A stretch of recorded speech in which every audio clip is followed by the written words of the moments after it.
Gostaria de começar por cumprimentar-vos, agradecer a vossa presença e o interesse e o convite para estar aqui a apresentar alguns dados que resultaram deste estudo de caracterização socioeconómica e agroecológica da quivicultura em Portugal, os desafios presentes e futuros. E dizer-vos que o meu nome é Fátima Alves e que esta pesquisa se desenvolveu no contexto da linha de investigação Sociedades e Sustentabilidade Ambiental do CEF, da Universidade de Coimbra, no âmbito do Grupo Operacional InnovKivi e do projeto de investigação Renature, que decorreu entre 2019 e 2020. Nesta apresentação dos resultados, começaremos por fazer um breve enquadramento do setor, de seguida apresentaremos a metodologia e, por fim, alguns e apenas alguns dos resultados do nosso estudo e que, de facto, resulta deste inquérito. A fileira portuguesa do kiwi tem vindo a crescer ao longo das últimas décadas, ainda que exista e esteja disponível no INE alguma informação económica valiosa sobre este setor, detectamos alguma escassez de informação pormenorizada, permitisse levar a cabo, de facto, uma caracterização sociográfica e socioeconómica adequada e, devido a essa falta, então, propusemos-nos desenvolver e aplicar um inquérito por questionário às empresas detentoras de pomares da actinídea no país. Esta pesquisa decorreu entre o verão de 2019 e a primavera de 2020, e apoiou-se num inquérito por questionário que esteve disponível online, para resposta online também, devidamente anonimizada e cujo endereço eletrónico foi disponibilizado a representantes do tipo de empresas mencionadas aqui no slide. Foi utilizada uma amostra por conveniência, tendo-se procurado obter o maior número de respostas possível. Apesar disso, os dados que apresentamos de seguida não podem ser vistos como sendo estatisticamente representativos da fileira do kiwi nacional e, de facto, devem ser interpretados como ilustrativos de tendências na fileira ao nível das opiniões dos kiwicultores portugueses sobre a sua atividade e sobre alguns dos principais problemas do setor. Portanto, no total obtivemos 94 respostas online. Não o podemos ignorar que também o nosso estudo foi atravessado pelos impactos do Covid de diversas formas, que não vamos agora estar aqui a analisar. Esta figura que estão a ver aqui no slide, de facto, permite-nos constatar que os atores da fileira têm fortes ligações associativas. Dos 94 respondentes, 61,7% são associados da APK e 90,4% são associados de um dos entrepostos nacionais. Dos respondentes, 40 são associados da empresa KiwiCoop, 23 da empresa Frutador e Minho, 15 da empresa Kiwi Green Sun e 2 de cada um dos restantes entrepostos nacionais, Kiwi Life, Prosa, Terras de Felgueiras. Adicionalmente, os respondentes são associados do entreposto espanhol Kiwi Atlântico. Portanto, dados os canais de divulgação do inquérito por questionário que incluíam a própria APK, a percentagem de kiwicultores dela associados poderá estar aqui também sobre-representada e, portanto, queríamos chamar a atenção para esse fator. Em termos de caracterização sociodemográfica, de facto, a nossa amostra revela uma população de kiwicultores jovem, tal como podem ver pelo slide, na qual 64,9% tem menos de 50 anos e concentrando-se sobretudo nos escalões etários mais jovens, entre os 30 e os 39 anos temos 33% dos nossos respondentes, entre os 40 e os 49 temos 26,6%. Em 2018, o respondente mais jovem ao nosso inquérito tinha 24 anos e o mais velho tinha 87 anos.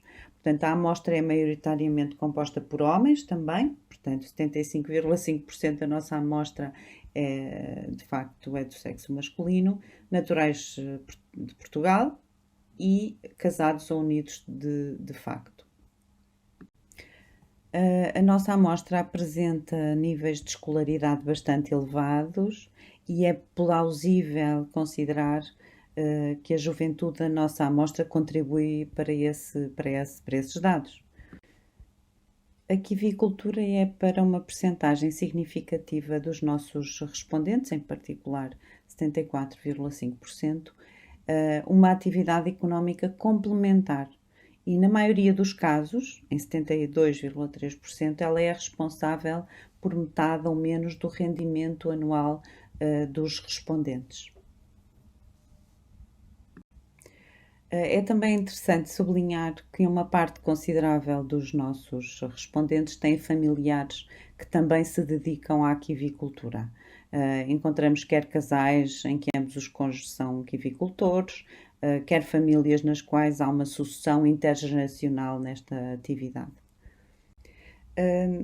Em termos jurídicos, a maioria dos nossos inquiridos afirma exercer a sua atividade na quivicultura, ora como empresário em nome individual, para 58,5% dos casos, ora integrando uma sociedade por cotas.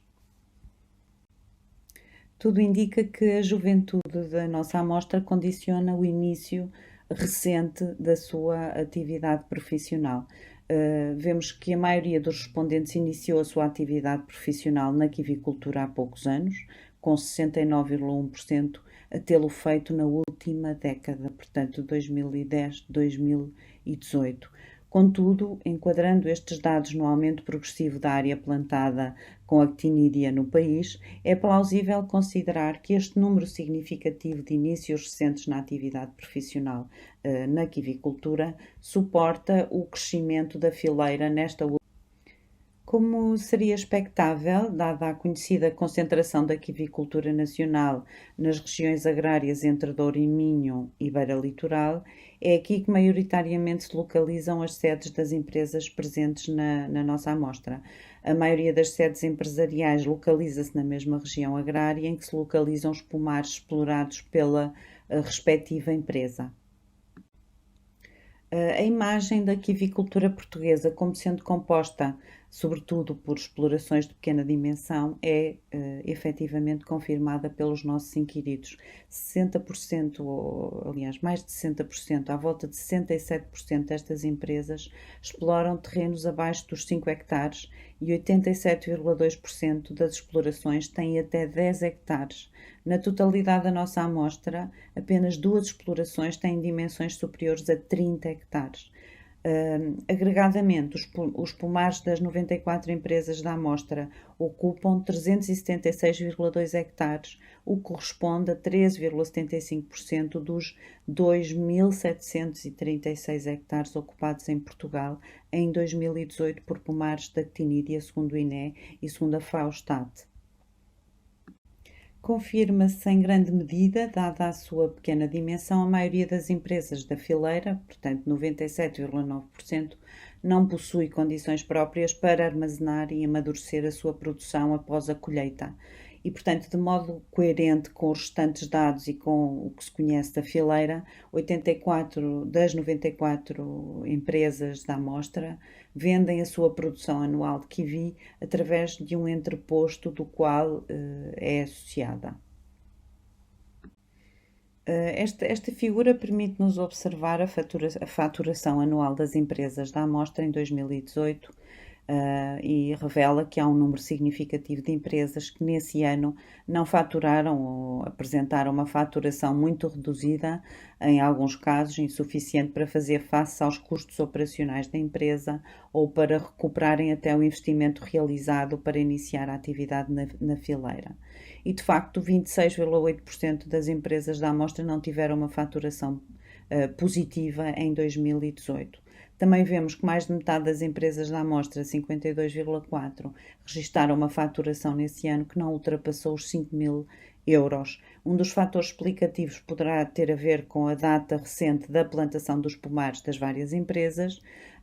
E para além dessa informação, também conseguimos perceber que temos aqui faturações interessantes e que podem consultar com mais detalhe no relatório desta pesquisa.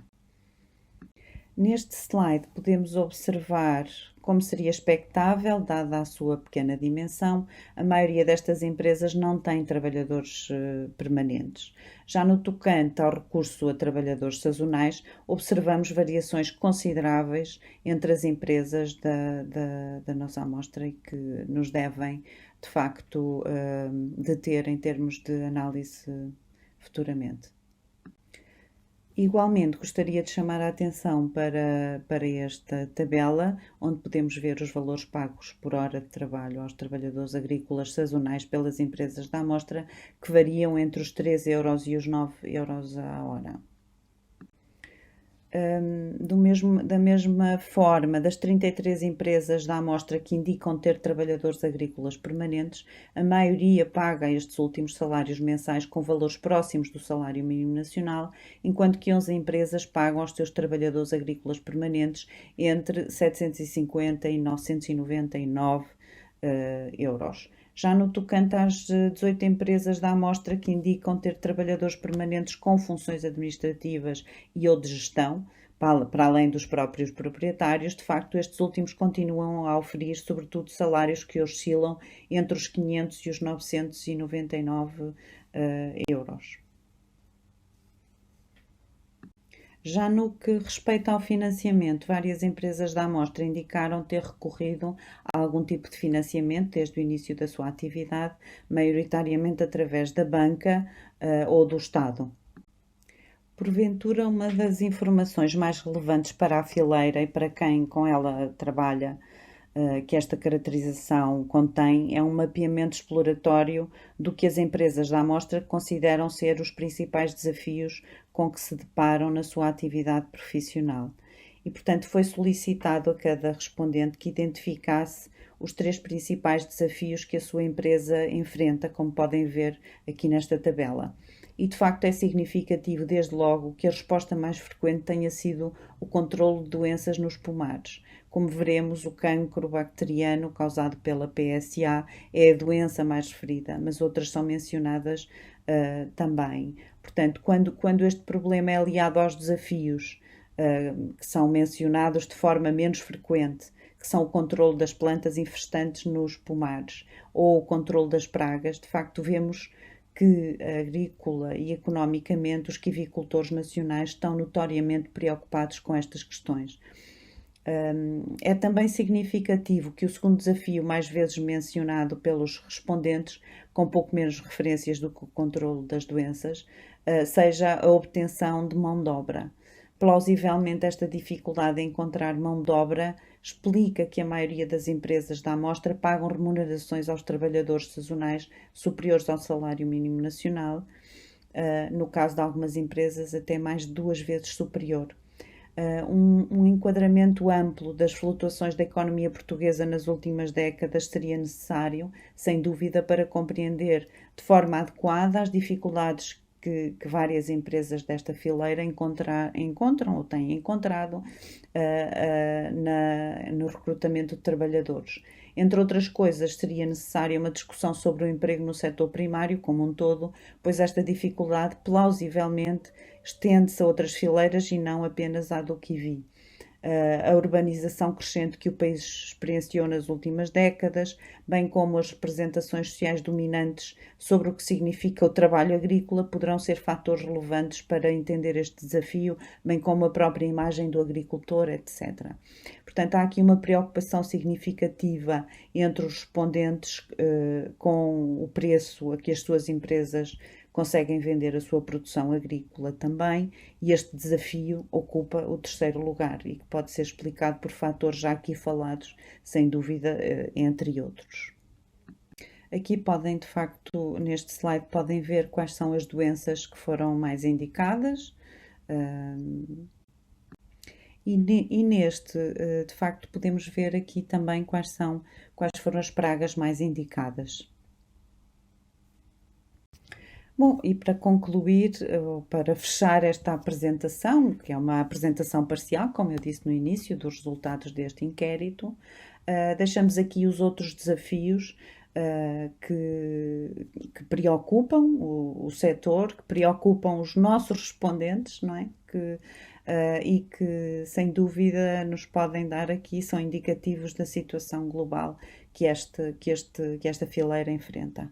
Muito obrigada pela vossa atenção.